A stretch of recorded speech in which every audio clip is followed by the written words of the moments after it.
5 માળા કરો, 11 માળા કરો, નિયમિતપણે શાંતિથી બેસીને 5 ભજન સાંભળો. શાંતિ શું ખબર પડશે.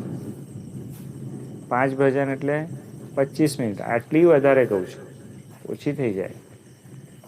ઘણા ભજનો તો એવા છે કે 2-3 મિનિટ ના, પણ બધા વિચારો એક બાજુ પડતા મૂકી દેવાના અને એ 5 ભજન તમે સાંભળો. જુઓ, શાંતિ એટલે શું તમને ખબર પડશે.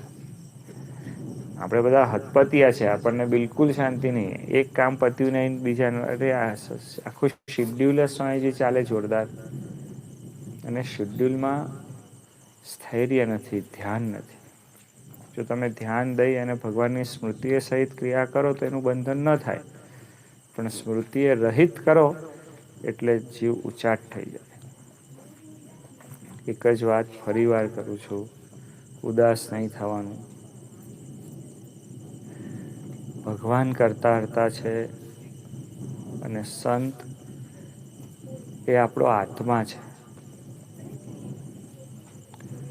અને આપણે એના શરણે ગયા